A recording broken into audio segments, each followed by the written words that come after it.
Good evening, everyone. So, இன்னைக்கு வந்துட்டு நம்ம Nifty as well as in Bank Nifty. Everybody were waiting for the gap filling opportunity. But இது வந்து ஒரு sudden downfall மாதிரி இல்லாம நமக்கு ஒரு டிசெண்டிங் சேனல்ல வந்துட்டு the gap is being filled. The same happens with Bank Nifty as well, in FinNifty as well. In all the three indices, நம்ம கேப் வந்து ஃபில் ஆகுங்கிறத எக்ஸ்பெக்டேஷன். பட் கேப் ஃபில் ஆகாம அங்க ஒரு குரூஷியல் லெவல் இருக்கு.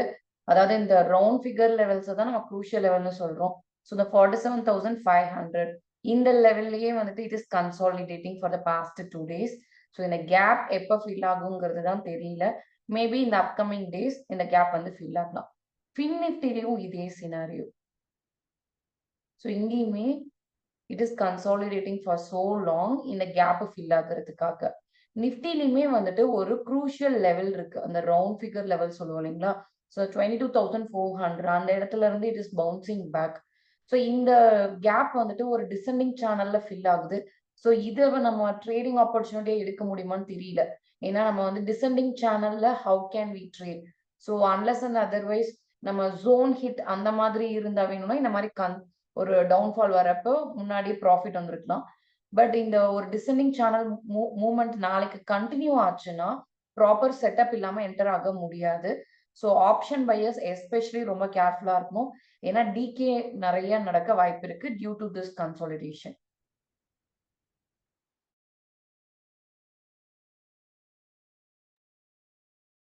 So இன்னைக்கு வந்து நம்ம இண்டெக்ஸ்ல ட்ரேட் பண்றதை விட ஸ்டாக்ஸ்ல ட்ரேட் பண்றது தான் கரெக்டா இருந்திருக்கும். ஏன்னா இண்டெக்ஸ்ல வந்துட்டு மோஸ்ட்லி கன்சாலிடேஷன் தான் நடந்தது. ஸோ இன்னைக்கு வந்துட்டு I have taken trading BPCL and Bajaj Auto. So இந்த ஸ்டாக்ஸை ஸ்க்ரீன் பண்றதுக்கு I will give you an idea. So அப்ஸ்ட்ரா இருக்கு இல்லைங்களா? ஸோ அப்ஸ்ட்ரா டிஃபைனேஜ்.com இதுல வந்துட்டு you have to go for a subscription. So இதுல நமக்கு வந்துட்டு ஓஐ கிராஸ் ஓவர்ன்ட்டு இருக்கும். Open interest cross over. அதாவது based upon the open interest புல்லிஷா இல்ல பேரிஷா இருக்கிற ஸ்டாக்ஸோட list on intraday basis we will get.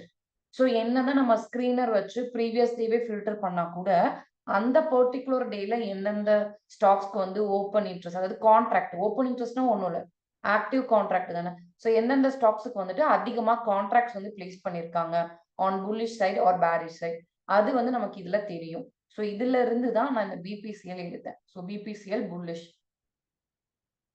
So நமக்கு வந்துட்டு பிபிசிஎல் மார்னிங் நமக்கு வந்துட்டு ஓப்பன் ஆகுறப்பவே ஒரு ஒரு ட்ரையாங்கிள், ஒரு டிசெண்டிங் ட்ரையாங்கிள் சொல்லாதீங்களா? So descending triangle break out.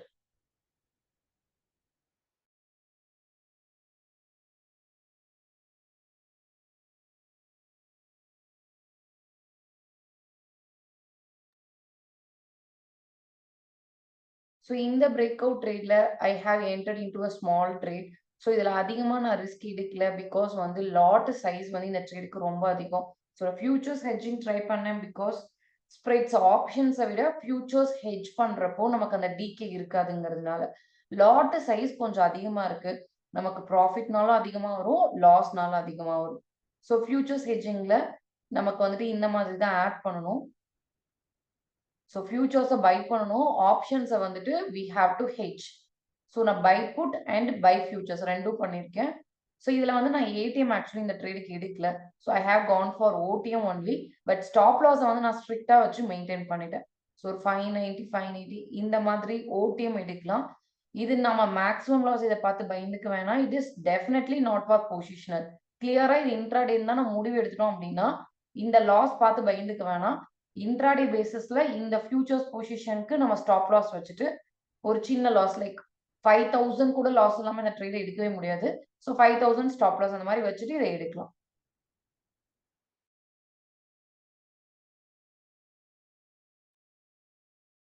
அதே மாதிரி நான் வந்து பஜாஜ் ஆட்டோ ட்ரேட்லயும் என்டர் ஆயிருந்தேன். ஸோ இதுலயுமே ஒரு சின்ன மூவ் தான் என்னால் கேப்சர் பண்ண முடிஞ்சது. ஸோ இந்த ட்ரேட் வந்துட்டு ப்ராப்ளம் நமக்கு பெருசா இல்லை. ரீசன் இது வந்து லாட் சைஸ் கம்மி தான். ஸோ லாட் சைஸ் கம்மியா இருக்கிற ட்ரேடா பார்த்துட்டு இனிஷியலி நம்ம எடுத்துட்டு அப்புறம் லாட் சைஸ் அதிகமா இருக்கிற ஸ்டாக்ஸ்ல ட்ரேட் எடுக்கலாம். ஸோ இது வந்து நமக்கு ரொம்ப சேஃப். பாருங்க 125 தான் லாட் சைஸ். ஸோ இது வந்து நீங்க first time futures hedging try பண்றீங்க அப்படின்னா இந்த மாதிரி லாட் சைஸ் கம்மியா இருக்கிற ஸ்டாக்ஸ்ல ட்ரேட் இருக்கான்னு பார்த்தா அதை எடுக்கலாம். ஸோ ஃபார் திஸ் நம்ம இதுக்குமே நான் வந்து ஓடிஎம் தான் எடுத்தேன். பிகாஸ் வந்து ரிஸ்க் ரொம்ப கம்மியா தான் இருந்தது. ஸோ இதுல வந்துட்டு 9,271 கரண்ட் மார்க்கெட் ப்ரைஸ். ஸோ ஓடிஎம்னா எவ்வளோ இருக்கும்? ஸோ 9,100 இந்த மாதிரி தூரமா நம்ம எடுத்துக்கலாம். பிகாஸ் இங்க ப்ராப்ளம் இல்லை. இங்கேயுமே மேக்ஸிமம் லாஸ் பார்க்க போறது இல்லை. ஏன்னா இது இன்ட்ராடே ட்ரேட் தான் டெஃபினெட்லி. ஸோ இந்த பொசிஷனுக்கு நம்ம ஸ்டாப் லாஸ் வச்சுட்டு ட்ரேடை வந்து க்ளோஸ் பண்ணிக்கலாம்.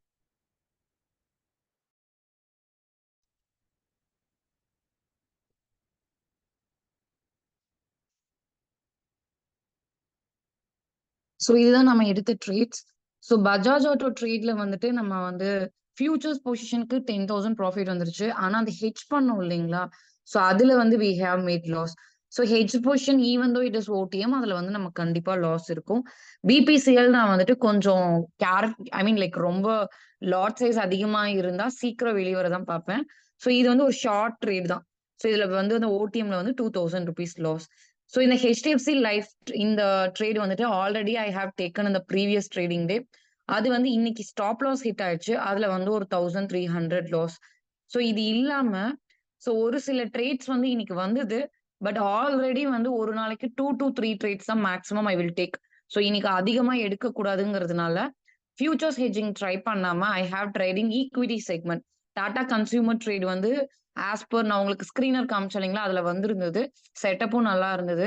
ஐ wanted to take but futures hedging already 2 position முடிச்சிட்டேன், ட்ரேட் முடிச்சிட்டேன். ஸோ அதனால நான் வந்து ஈக்விட்டி செக்மெண்ட்ல எடுத்துக்கிட்டேன். இதை பொசிஷனெல்லாம் நான் ஹோல்டு பண்றேன். Maybe like within a week target hit ஆனோன்னா ஐ வில் க்ளோஸ் இட். பிபிசிஎலுமே வந்து நான் வந்து சீக்கிரமா க்ளோஸ் பண்ணேன் இல்லைங்களா ஃபியூச்சர்ஸ் ஹெட்ஜிங் பொசிஷனை. ஸோ அதனால நான் வந்து ஃபர்ஸ்டே ப்ரிகாஷனரி ஸ்டெப்பா இந்த ட்ரேட் நல்லா இருக்கிறதுனால ஈக்விட்டி செக்மெண்ட்டையும் வாங்கி வச்சுட்டேன்.